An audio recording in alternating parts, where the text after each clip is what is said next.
Good morning. My name is Engineer Abdurrahman Ikra Aliyu. I am the president of the National Muslim Youth Association, the alumni body of the Muslim Tertiary Students Association, to whom Senator Ikechukwu Obiorah delivered the lecture on strengthening democracy. Upon invitation, I led our executive committee to that profound lecture, which was ably organized by our student arm. Indeed, we came away quite impressed and convinced by the concise distillation of Senator Obiorah that it is the absence of honest election in Nigeria that has led directly to the mass poverty and gross underdevelopment we have in the nation today. We are saddened to confirm that this ravaging poverty in today's Nigeria disproportionately affects the youths.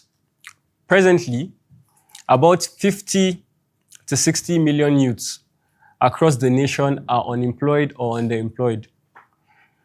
It is patently obvious that we, the Nigerian youths, are wallowing in extreme and excruciating poverty. Meanwhile, due to the prevalence of rigged and dishonest elections, Nigerian political leaders have no compulsion nor incentive to give the people good governance, and yet they cannot be held accountable by the people. Hence the pulverizing hardship in the land. We agree with Senator Obiorah that honest elections are impossible in Nigeria, with the president and the governors continuing to wield the power of appointing the electoral bodies, since they or their political parties are usually contestants in the same elections. There is no doubt, as Senator Obiorah points, that Beavers and IREV would not solve the problem of election rigging in Nigeria without the impartiality and integrity of the electoral body, as those two systems are vulnerable to manipulation. It has therefore become necessary to amend the constitution towards establishing the new INEC, composed by independently and neutrally appointed commissioners and officers, in order to ensure competence, impartiality, integrity, and hence free and fair elections. Consequently, we are happy to announce our endorsement of Senator Obiorah's novel, Fresh and Bold Proposal, to constitute the new INEC with 13 commissioners, 6 of whom would be elected by the listed 6 Nigerian labor and professional organizations, and 6 commissioners nominated by the United Nations, and 1 commissioner, observer nominated by Transparency International.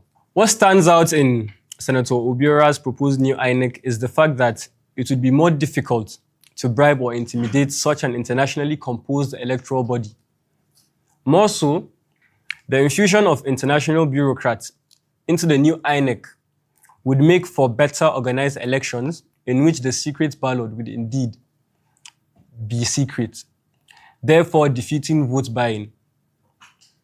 Nigeria would then also experience elections in which the use of non-manipulated beavers and IREV would be enthroned, and in which proper organization and electoral law would make it easy for millions of Nigerians in diaspora to vote.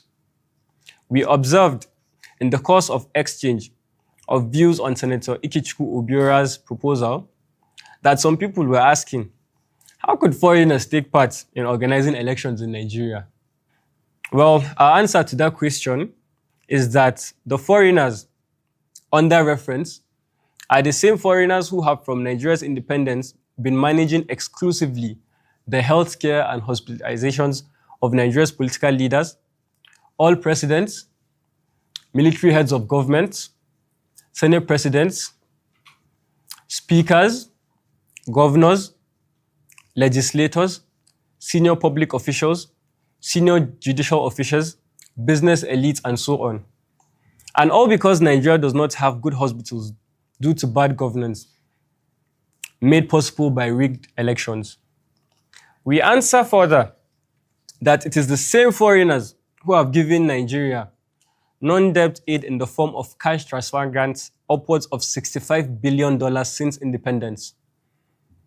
And it is the same foreigners in Paris Club who gifted Nigeria over $18 billion in debt forgiveness, by which Nigeria wiped out and zeroed out its foreign indebtedness in 2006.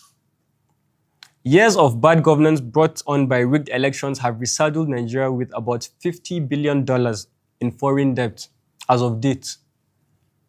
And still, our answer continues to make it clear that it is the same foreigners who build for the nation all complex infrastructural projects, because Nigeria has not been able to develop indigenous skill and expertise in our long 65 years of independence.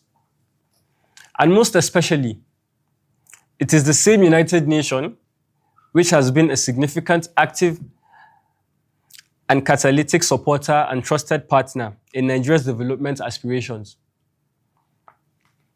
It is the same UN that has been helping to strengthen Nigerian government institutions and capacity at all levels, federal, state, and local. The same UN helping Nigeria in the coordination and implementation of Sustainable Development Goals, SDGs, and ensuring that our national plans are aligned with global targets on poverty eradication, climate action, and prosperity. In the face of crisis, particularly the humanitarian situation in the Northeast, the UN Office for the Coordination of Humanitarian Affairs, OCHA, and other agencies have led the mobilization of international support, providing life-saving assistance and working towards durable solutions for internally displaced persons, e.g. our IDP camps. It is the same United Nations that has been helping Nigeria through its various arms.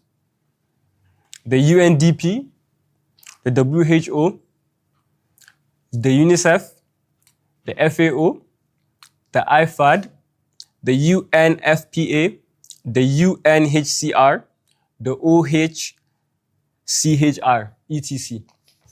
In conclusion, we call on the National Assembly to consider and pass Senator Ikechukwu Obiorah's draft bill for the amendment of the Constitution, for the establishment of the new INEC, and thereafter to work with the state assemblies and the presidency to bring the proposed amendment to fruition. Power to the people. Thank you very much.